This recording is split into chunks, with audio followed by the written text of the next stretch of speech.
నమస్తే, నేను మీ కుప్ప పద్మిని. ఇన్నాళ్ళు మీ సపోర్ట్‌ని నాకందిస్తూ, మీ ప్రేమని నాకందిస్తున్న ప్రతి ఒక్కరికి కృతజ్ఞతలు.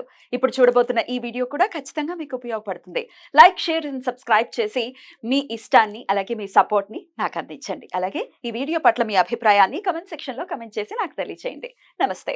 జీవితంలో రకరకాల సమస్యలతో బాధపడుతున్నారా? ముఖ్యంగా ఆర్థిక సమస్యలతో సతమతమవుతున్నారా? ఎన్నో పరిహారాలు చేసి అలసిపోయారా?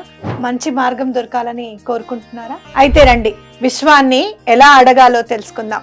లా ఆఫ్ అట్రాక్షన్ క్లాసెస్ మీకోసం మన ఛానల్లో. వివరాల కొరకు సంప్రదించండి. మరో ప్రశ్న, అమ్మా జ్యోతిష శాస్త్రం జ్యోతిష శాస్త్రంలో జ్యోతిని నింపేటటువంటి శాస్త్రం. అసలు జ్యోతిష్యము అంటేనే జ్యోతిలో ఆ విశ్వ తేజస్సులో భవిష్యత్తును చూడగలిగి భవిష్యత్తును చూసి రాసినటువంటి శాస్త్రం అని అర్థం. రైట్. మరి జ్యోతిష శాస్త్రం ఎంతవరకు మనం నమ్మొచ్చు, ఎంతవరకు దీన్ని వినియోగించుకోవచ్చు? కొంతమంది హేతువాదులు జ్యోతిష్యం లేదు, ఇది లేదు, అది లేదు, ఖగోళం ఏమిటి, రాసులు ఏమిటి, ఇట్లా రకరకాలుగా మాట్లాడుతుంటారు.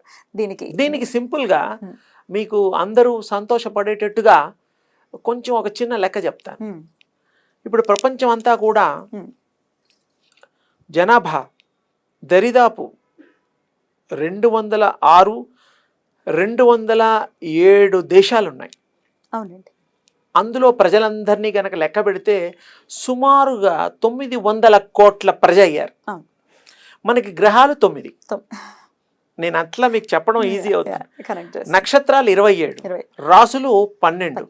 ఇవన్నీ డివైడ్ చేస్తే 100 కోట్ల ప్రజలకి ఒక గ్రహం అయింది. అంతే కదా. 900 డివైడెడ్ బై గ్రహాలు 9 కదమ్మా, 900 కోట్లు, 100 కోట్లు అవుతుంది. 100 కోట్లకు ఒక గ్రహం. అలాగే మరి యూ టేక్ డివైడెడ్ 27 స్టార్స్, అది కూడా మీకు 58 కోట్ల చిల్లర్లు అలా వస్తుంది. రాసులు 12, అవి అన్ని లెక్క డివైడెడ్ బై 900. మరి ఇప్పుడు ఇంకోటి మనం విశేషంగా ఆలోచించాల్సింది ఏంటంటే 900 కోట్లలో 100 కోట్ల ప్రజలు ఒకేలా ఉండాలి ఆ గ్రహంలో కాంబినేషన్లో పుట్టినప్పుడు. మరి లేరుగా, అందరూ డిఫరెంట్ గా ఉన్నారు. 900 కోట్ల మంది డిఫరెంటే. ఫర్ ఎగ్జాంపుల్ మీకు Aadhaar card, identity card, thumb impressions చేస్తాము. ఒక మనిషికి కుదరదు, ఎందుకంటే హస్తరేఖలు యూనిక్ గా ఉన్నాయి. యూనిక్ గా ఈ థంబ్ పెడతాం. అలాగే మన కళ్ళు తీసుకోవడం, ఎందుకంటే ఆ కళ్ళల్లో కూడా ఇంకొక మనిషికి కుదరదు. అంటే ఇప్పుడు మన గవర్నమెంట్ వాళ్ళు దాన్ని అవలంబిస్తున్నారు కాబట్టి ఉదాహరణగా తీసుకున్నారు. ఇది ఎలాగో కుదరదో, ఇండివిజువల్గా ఒక మనిషి, స్త్రీ, పురుషులు ఎవరైనా సరే పూర్వ జన్మ సంచితాలకే ఈ జన్మ. ఇప్పుడు పుట్టిన మనం తెలుపు, నలుపు, పొట్టులు అవి ఏమైనా పర్వాలా, ఏ దేశంలో పుట్టినా పర్వాలా, వాడికి ప్రీవియస్ బర్త్ సంబంధం లేకపోతే ఇప్పుడు పుట్టడు. అది బ్యాలెన్స్ ఉండాలా కర్మలు, లేకపోతే అది కంప్లీట్ చేయడం కోసం ఈ బర్త్ తీసుకుంటాం. దీనికి ఆస్ట్రాలజీకి ఏ ఇబ్బందులు వాడికి ఉన్నాయో, ఏ పనులు చేయడానికి పుట్టాడో ఆస్ట్రాలజీలో చెప్తారా? విన్నారా ఎప్పుడన్నా? ఆస్ట్రాలజీలో మీకు ఏముంటుందంటే యోగాలు ఉంటాయి, యోగాలు ఉంటాయి, దశలు ఉంటాయి, అంతర్దశ బహిర్దశ లాగా. మరి అందులో ఇది ఎందుకు చెప్పరు? పూర్వజన్మలో ఇవి చేయడానికి వచ్చి వల్ల నువ్వు ఇలా ఇప్పుడు ఆస్ట్రాలజీలో ఆ క్లారిటీ ఉండదు. కానీ చెప్పలేరు, ఎందుకంటే ఆత్మ దగ్గరికి వెళ్ళాలి. ఆత్మ దగ్గరికి వెళ్ళాలి, ఆత్మని పిలవాలి. ఏమయ్యా, రామయ్య, కృష్ణయ్య, పూర్వజన్మలో నువ్వు ఏమేమి మిగిల్చావు, ఇప్పుడు ఏం చేయడానికి వచ్చావయ్యా అని అడగాలి. ఎందుకంటే ఆస్ట్రాలజీలో అవి చెప్పరు కదా. మరి ఆస్ట్రాలజీలో ఇంతవరకు చెప్తారు, నువ్వు ఏమి సూట్ అవుతుంది, నీ పెళ్ళి ఎప్పుడు అవుతుంది, నీకు పిల్లలా, అలాంటివి చెప్పగలుగుతారు. పూర్వజన్మ కూడా ఈ యొక్క ఇళ్లలో 5వ స్థానాన్ని బట్టి పూర్వజన్మ కూడా కొంత చెప్తారు. కానీ ఆయన ఆత్మలో ఏ పనులు చేయడానికి వచ్చాడో మాత్రం ఆస్ట్రాలజీ చెప్తారని నేను అనుకోవడం లేదు. ఒక్క పరమాత్ముడికి మాత్రమే తెలుస్తుంది, అది ఆత్మకు కూడా తెలుస్తుంది. కానీ తల్లి గర్భంలో ఉన్నప్పుడు మొత్తం తెలుస్తుంది. వాడికి నేను ఎవరిని, నేను ఎవరు, ఎందుకు వచ్చాను, వాట్ పర్పస్. ఇంకోటి 1,00,000 జన్మలు కూడా మీకు గుర్తుంటాయి, 50,000 జన్మల గుర్తుంటాయి, మొత్తం గుర్తుంటుంది. మీ దాన్ని ఏమంటారంటే వీళ్ళు కంప్యూటర్ ఉద్యోగాలు చేసేవాళ్ళు లెడ్జర్ ఫోలియో అంటారు. అంటే ఆల్ఫాబెటికల్ లెడ్జర్ ఫోలియోలో ఏతో కొన్ని వందల వేల లక్షల మంది పేర్లు ఉండొచ్చు ఆల్ఫాబెటిక్లో. అలాగే మన జీవితంలో మనం పూర్వ జన్మలు కూడా ఆల్ఫాబెటికల్ ఆర్డర్లోకి వెళ్ళిపోవచ్చు అంటున్నా, అన్ని వెళ్ళిపోవచ్చు. అప్పుడు కూడా మనకి యోగము ధ్యానము కావాలి. మీరు మిమ్మల్ని తెలుసుకుంటే మీరే ఆ భగవంతుడి యొక్క స్వరూపమే. ఇప్పుడు కూడా మీకు చాలా విషయాలు, పాదరసం తెలుసుగా, పాదరసం గుప్పెడు తీసుకోండి, మీరున్న చోట కింద పడేయండి, మొక్కలు చెక్కలైపోతాయి. ప్రతి మొక్క దగ్గరికి వెళ్ళి, విడిపోయిన మొక్కల దగ్గరికి వెళ్ళి చూడండి, అది ఒక షేప్ కలిగి ఉంటుంది. అందులోంచి విడబడ్డట్టు మీరు విడదీసినందుకు మీకు తెలియాలే కానీ ఎవరన్నా చూస్తే సాక్షిభూతంగా వాడి తెలియాలి.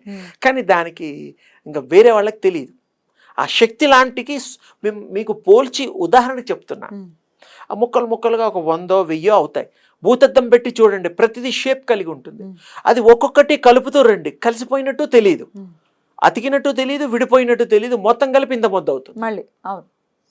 అది దాని గొప్పతనం. అలాగే విశ్వాత్మలోంచి మనం వచ్చాం, మనం కలిసిపోయినా విడిపడ్డా మనకే తెలియాలి యోగం ద్వారా. అది ఆ టెక్నిక్ కోసం మీకు ఉదాహరణ చెప్తున్నారు. అలా అన్నమాట.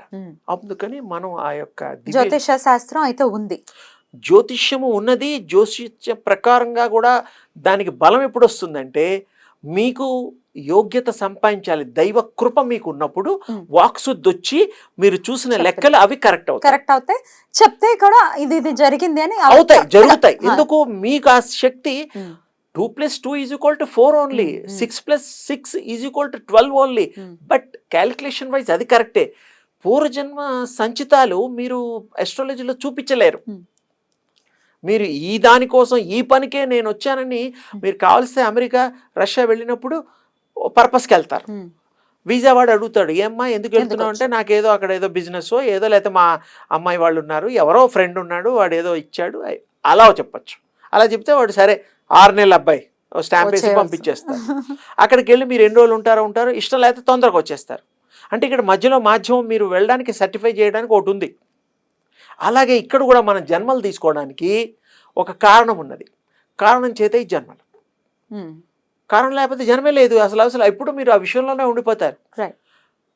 అలా ఉన్న వాళ్ళల్లో చాలా మందికి గుర్తు రాకుండా ఉన్నది సూర్యుడు, చంద్రుడు, ఇవి కాకుండా నక్షత్రాలు, నక్షత్ర మండలం, ఇవన్నిటికంటే దూరంగా ఉండేది నక్షత్ర మండలం. అవి కూడా ఒక రూపం కలిగిన దివ్య శక్తులే. అవి కూడా పెళ్లి లేని వాళ్ళకి అరుంధతి నక్షత్రం అవి ఇవి చూపిస్తారు. నిజంగా కనపడతారా అండి? కనపడతారా లేదా పోనీ, అది ఎక్కడుంది, దాని డిస్టెన్స్ ఎంత బైనాకులో పెట్టాలి. అవునండి, అది ఎక్కడుందో వీడు చూడాలండి, ఎంత కష్టం. ఆ పోలినది ఆ స్థలాన్ని ఇన్ని కలిస్తే ఇలా అని చూడడం, అది నైట్లోనే కనబడుతుంది. ఉదయం పూట కూడా పెళ్లి లేని వాళ్ళు చూపిస్తే ఏం కనబడుతుంది పాపం, వాళ్ళు చూడమన్నారు చూస్తారు, అంతే అయిపోయింది. ఫోటోగ్రఫీకి ఉపయోగపడుతుంది, ఇంకేమీ లేదు. అయితే ఇక్కడ మీరు ఎంతవరకు నమ్మాలండి ఈ జ్యోతిష శాస్త్రం చెప్పే వాళ్ళకి నా యొక్క ప్రేమతో చెప్పేది ఏంటంటే, మీరు మహా అదృష్టవంతులు కాబట్టి జ్యోతిష శాస్త్రాన్ని చెప్పడానికి ఈ జన్మ తీసుకున్నారు. మీరు ఆ జ్యోతిష్యాన్ని చెప్పడానికి తీసుకున్న విషయం మీకు విదితమైంది కాబట్టి అలాగే భగవంతుడి కృప సంపూర్ణంగా సంపాదించండి. చెప్పించుకునే వాళ్ళు ఎంతవరకు ఉపయోగించుకోవాలి అంటే మరి ఇతను ఫిట్ అయితే ఇతను చెప్పిన వాక్కు వాళ్ళకి జరిగితే ఇంకోరు వస్తారు. అంటే కరెక్ట్ చెప్తేనే వస్తారు. ఆస్ట్రాలజీ పాయింట్ ఆఫ్ వ్యూ నుంచి ఇప్పుడు నేను ఆస్ట్రాలజర్ని కాదు, నేను ఒక సామాన్యురాలని. నేను ఎంతవరకు దాని మీద డిపెండ్ అవ్వచ్చు అనేది అంటే ఏం లేదమ్మా, ఎవరో బాగా చెప్తున్నారంటేనే 10 మంది వస్తారు. ఆ వచ్చిన వాళ్ళకి మంచి జరిగితేనే మళ్ళీ మళ్ళీ వస్తూ ఉంటారు. ఈ వచ్చే వాళ్ళకి కూడా యోగం ఉండాలి. వచ్చే వాళ్ళకి యోగం, ఆస్ట్రాలజీ ద్వారా ఫలాని స్వామి ద్వారా ఈ సమస్యకి పరిష్కారం వారు చెప్తారని భగవంతుడి యొక్క ఆజ్ఞ అనుకోండి. వాళ్ళకి అనిపిస్తే తప్ప ఆ థాట్ రాదు. అందరూ ఆస్ట్రాలజీ నమ్మడం లేదు కదా, కొంతమంది నమ్ముతున్నారు, కొంతమంది అలా మిథ్యంగా కూడా ఉంటున్నారు. ఎవరికన్నా అయిందంటే సరే నేను కూడా చెప్పించుకుంటా అబ్బాయి జ్యోతిష్యం రివ్యూలు ఉంటే అప్పుడు అది అంటే మరి వెళ్ళాలి కదా, రైట్ ఎవరికో అయింది కాబట్టి నేను వెళ్తా. రైట్. చాలా మంది జ్యోతిష పండితులు ఉన్నారండి, అమోఘంగా చెప్పినట్టుగా వాక్శుద్ధి కలిగిన వాళ్ళు, అది దైవ కృప కలిగిన వాళ్ళు ఉన్నారు. అవును. వాళ్ళు చాలా నిగూఢంగా ఉంటారు అనేది నా భావన. అవును. కొంతమంది పేర్లు ఎందుకు కానీ ఎక్స్‌ప్లాయిట్ చేస్తూ ఉన్నారు. అంటే పూజలు చెప్పటం, లక్షలు ఖర్చు పెట్టించటం, వీళ్ళు కూడా ఖర్చు పెట్టేయటం. అంటే వీళ్ళకి ఏంటి ఆశ, ఒక మనిషి చావు బతుకుల్లో ఉన్నాడు అంటే డాక్టర్లకి పెట్టడం లేదా మనం కరోనా టైంలో? అలాగే ఏదన్నా నాకు ప్రాబ్లం ఉందంటే డబ్బు చూడడం, పని అవ్వడం చూస్తాం. ఎవరున్నారు, ఏ దేవుడు ఉన్నాడు, దేవుడు లాంటి అస్ట్రాలజర్ ఎవరున్నారు, వెళ్ళి అన్ని దర్శనం చేసుకుని అపాయింట్మెంట్ తీసుకొని ఆ డబ్బు ఎంత అంటే అది ఇస్తారు. మరి ఇలా లక్షలు పెట్టి పూజలు చేయించినా ఎందుకని కోరికలు తీరట్లేదు? ఎందుకని నెపం దేవుడి మీద వేస్తారే, దేవుడు లేదు గీవుడు లేదని మళ్ళీ పాప దేవుడు జోలికి వెళ్తారు? అంటే ఎలా చూడాలి? నేను ఇందాక కూడా చక్కటి మాట చెప్పా, జ్యోతిష్యం చెప్పేవాళ్ళు దైవ స్వరూపులుగా కావాలి. దేవుడు ఎంతో మీరంతా, మీరు చెప్తే వాక్ శుద్ధితో ఆ పని అవ్వాలి, అలా చెప్పండి అని నా యొక్క విన్నపం చేశాను. అలా చెప్పగలిగిన వాళ్ళు ఉన్నారు. వాళ్ళు ప్రజలకు తెలియచ్చు, తెలియపోవచ్చు. నేను ఇందాక అన్నట్టుగా నిగూఢంగా ఉన్న వాళ్ళు చాలా మంది ఉన్నారు. కామన్ గా చెప్పడం అంటే యావరేజ్. ఇప్పుడు ఈ రాశి వృశ్చిక రాశి ఉంటుంది, విశాఖ ఉంటుంది, ఇంకేదో ఉంటాయి.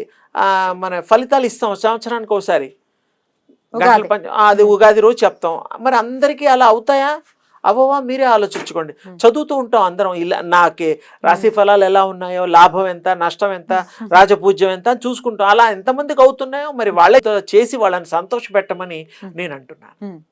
అంటే అవ్వాలి, మీరు చెప్తే అవ్వాలి. మీరు ఎంతన్నా తీసుకోండి, దానికి లిమిట్స్ లేవు.